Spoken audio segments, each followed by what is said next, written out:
Hi అండి. చాలా అంటే చాలా ఈజీగా ఫ్రైడ్ రైస్ చేసుకుందాం.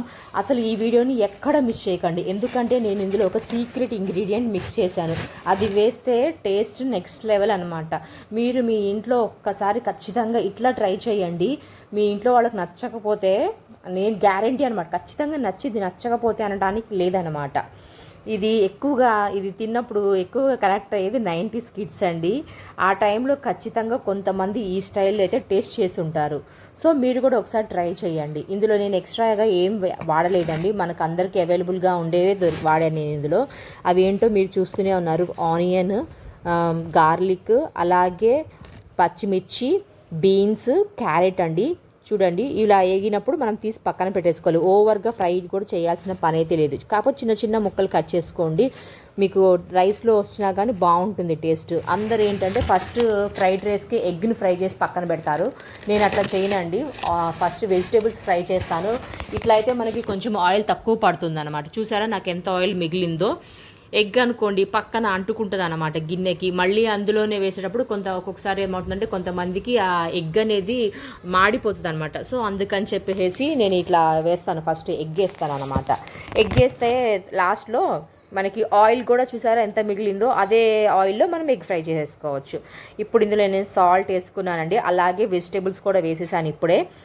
కారము, నేను చెప్పాను కదా సీక్రెట్ ఇంగ్రీడియంట్ అని, అది ఏదో కాదండి, పాస్తా మసాలా అండి. నేను అది వీడియో స్కిప్ అయింది నాకు.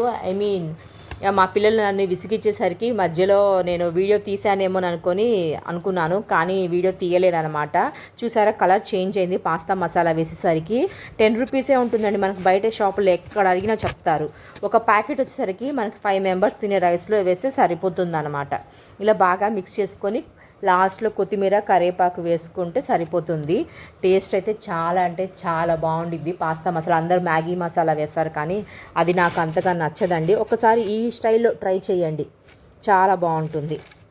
దీంట్లోకి నేను గ్రేవీ కూడా చేసుకున్నానండి, చెప్పాను కదా 90s స్టైల్లోనని. ఇంట్లో కొన్ని చికెన్ పీసెస్ ఉన్నాయన్నమాట, బోన్స్, దాంతో సూప్ చేసుకోండి, మీకు చాలా బాగుంటుంది అన్నమాట. చూడండి ఇందులో ఏమి లేదండి, మనం ఏం చేయాల్సిన పని కూడా లేదు.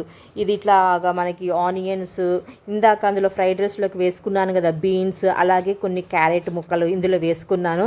ఇంకా మనకి ఇంట్లో దొరికేవేనండి, ధనియాల పొడి, గరం మసాలా, పెప్పరు, సాల్టు, ఉప్పు, కారం, అల్లం చిన్నులపై పేస్ట్, ఇవన్నీ వేసుకొని బాగా ఫ్రై చేసేసుకున్నాను. చూడండి ఎక్కువ అవసరం లేదండి అసలుకి. మసాలాలు కూడా మనకి వాటర్ కన్సిస్టెన్సీ ఉంటుంది కదా, ఎన్ని నీళ్లు పోసుకుంటున్నాం అనేది, దాన్ని బట్టి మనం ఉప్పు కారాలు చూసుకొని మసాలా ఎంత సరిపోద్ది అని చూసుకొని వేసుకుంటే సరిపోతుంది అన్నమాట, అంతే. దీంట్లోకి మరీ వాటర్గా ఉండకూడదని చెప్పేసి నేను కొంచెము కార్న్ఫ్లోర్ కొంచెం మిక్స్ చేసి వేసానండి. ఈ సూప్ కనుక మనం ఫ్రైడ్ రైస్లో వేసుకొని తింటే కేక చాలా అంటే చాలా బాగుంటుంది. చూడండి ఎలా ఉండిద్దో, మీరు కూడా ఒకసారి ట్రై చేయండి. ఎంత గట్టిగా చెప్తున్నానని మీరు ఏమనుకోకండి, అంత బాగుంటుంది అనమాట టేస్ట్. ఈ వీడియో కనుక మీకు నచ్చితే ప్లీజ్ లైక్ చేసి సబ్స్క్రైబ్ చేసి సపోర్ట్ చేయండి. Thank you for your watching.